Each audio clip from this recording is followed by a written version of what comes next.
Syria के हथियार depot पर हमला, डिपो में लगी भीषण आग, इजराइल की तरफ से की गई एयर स्ट्राइक।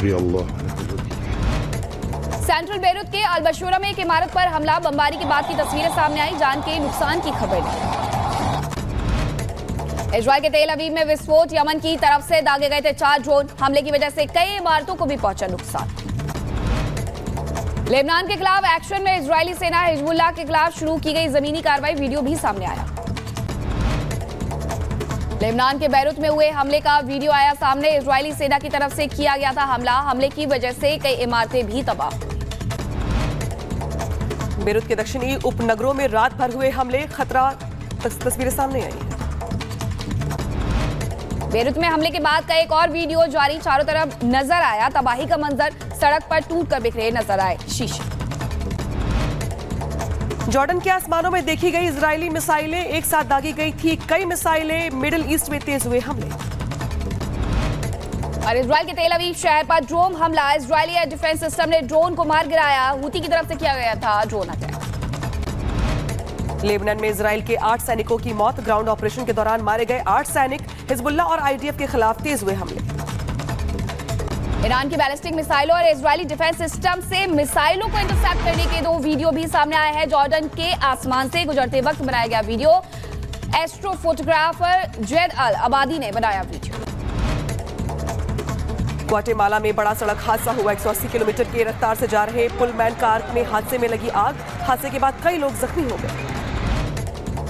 लाल सागर में ब्रिटिश टैंकर पर हमला, ड्रोन नाव का इस्तेमाल कर किया गया हमला, हूती विद्रोहियों की फुटेज भी सामने आई। सीरिया के लताकिया में भी इजराइल ने किया हमला, विस्फोट के बाद नजर आया तबाही का मंजर, आसमान में दिखा धुएं का गुबार। इजराइल के तेल अवीव में ड्रोन से विस्फोट, चारों तरफ नजर आया तबाही का मंजर, खतरनाक तस्वीरें भी सामने आई।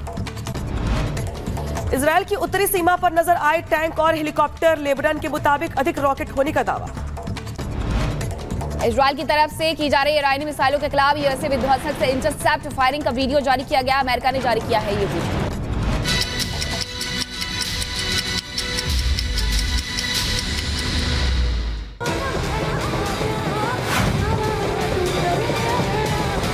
गरबा पंडालों के बाहर भगवान विष्णु के तीसरे अवतार वाराह की फोटो लगाकर हर सनातन धर्मी से उसका पूजन कराएं। जो अन्य संप्रदाय के लोग हैं, जो हमारे वाराह अवतार को अपवित्र मानते हैं, वो प्रवेश नहीं करेंगे।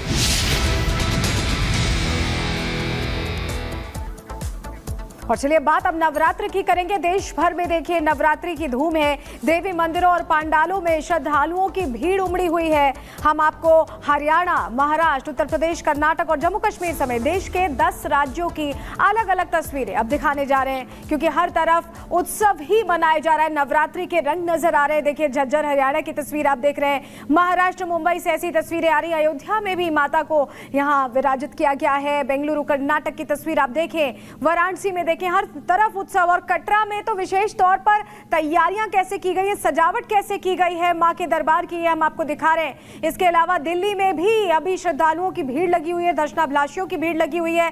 प्रयागराज उत्तर प्रदेश की तस्वीर, हरिद्वार उत्तराखंड से भी वही तस्वीर आ रही है, जहां बड़ी संख्या में श्रद्धालु पहुंच रहे हैं पूजा अर्चना करने। गुवाहाटी असम में भी यहां पर एक रौनक देखने को मिल रही है, क्योंकि नवरात्र की शुरुआत हो गई है और ऐसे में मां के अलग अलग स्वरूपों की 9 दिन तक पूजा की जाएगी, आराधना की जाएगी और इसको लेकर तैयारी भी बड़े स्तर पर की गई है। हर तरफ एक रौनक देखी जा रही है, क्योंकि ये पूरा महीना जब शुरू होता है, नवरात्र जब शुरू होता है, तो दिवाली तक इसी तरह की रौनक रहती है, उत्सवों का पूरा माहौल रहता है, त्योहारों का पूरा माहौल रहता है और वही तस्वीर दिखाई दे रही है।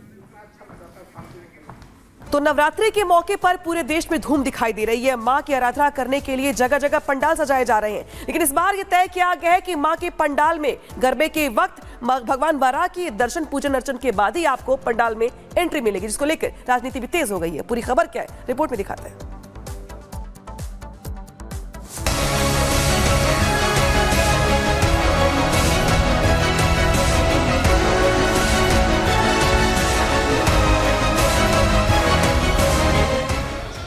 आज से देश में नवरात्रि की शुरुआत हो रही है।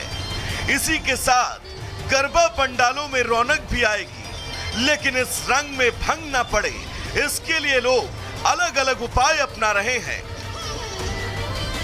अलग अलग व्यवस्थाओं की बातें की जा रही हैं। गरबा पंडालों में बीते कुछ सालों में दूसरे समुदायों के युवकों की हुड़दंगी के बाद पंडाल संचालकों ने पहले गौमूत्र छिड़काव करने के प्लान पर अमल किया। इसके बाद कहा गया कि पंडाल में एंट्री उसी को मिलनी चाहिए जो गौमूत्र से बना पंचगव्य पिएगा। लेकिन अब एक नया प्लान तैयार किया गया है और इन पंडालों में वराह पूजने वालों को ही एंट्री मिलेगी, यानी वराह अवतार की पूजा जो करेगा उसे ही पंडालों में प्रवेश मिलेगा। अब वराह पूजन से पंडालों की सुरक्षा सुनिश्चित कैसे होगी, ये जानने के लिए सबसे पहले जान लीजिए वराह की व्याख्या सनातन धर्म में आखिर क्या है। भगवान विष्णु ने अब तक 24 अवतार लिए हैं। वराह अवतार भगवान का तीसरा अवतार माना जाता है। मान्यता है मानव शरीर के साथ भगवान विष्णु का धरती पर पहली बार आगमन हुआ। इस अवतार में भगवान का मुख शुक्र का, जबकि शरीर इंसान का। प्रभु ने दैत्य हिरण्याक्ष से पृथ्वी की रक्षा की थी। सनातन मानने वाले इस अवतार की पूजा करते हैं। अब आप संस्कृति बचाओ मंच के संयोजक चंद्रशेखर से सुनिए कि भगवान के वराह अवतार से आखिर विशेष समुदाय के लोगों की पंडालों में एंट्री खुद ब खुद कैसे रुकेगी। हम ये मांग करते हैं कि गरबा आयोजक जितने भी हैं वो गरबा पंडालों के बाहर शुरुआत में भगवान विष्णु के तीसरे अवतार वाराह की फोटो लगाकर हर सनातन धर्मी से उसका पूजन कराएं और पंचगव्य का छिड़काव करके उनको प्रवेश कराएं, जिससे कि जो जिहादी लोग हैं, जो अन्य संप्रदाय के लोग हैं, जो हमारे वाराह अवतार को अपवित्र मानते हैं, वो प्रवेश नहीं करेंगे। भगवान के इस अवतार की सनातन धर्म में तो विष्णु के अवतार में पूजा होती है, लेकिन गैर हिंदू या आसान शब्दों में कहें तो समुदाय विशेष के लोग इससे तौबा करते हैं और इस्लाम को मानने वाले अनुयायी शुक्र को नापाक बताते हैं। दरअसल बीते कुछ सालों में गरबा पंडालों में छेड़छाड़ की कई खबरें सामने आई, जिसमें समुदाय विशेष के युवकों के नाम सामने आए।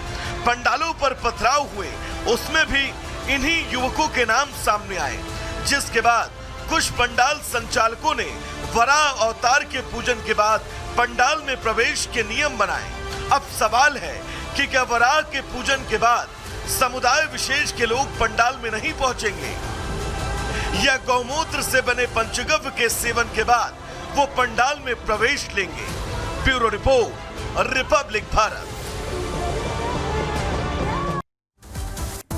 नवरात्र का पहला दिन है। मुख्यमंत्री योगी आदित्यनाथ ने प्रण भी लिया है कि बेटियों की सुरक्षा करेंगे, लेकिन इसे सियासी चश्मे से देखा जा रहा है और समाजवादी पार्टी के नेता एसटी हसन तक तो ये कह रहे हैं कि अब पहला जैसा माहौल नहीं रहा है, ना पहली जैसी बात रही है। आखिरकार उनकी तरफ से ये टिप्पणी क्यों की गई, क्या हुआ इस पर बवाल, इस रिपोर्ट में समझिए।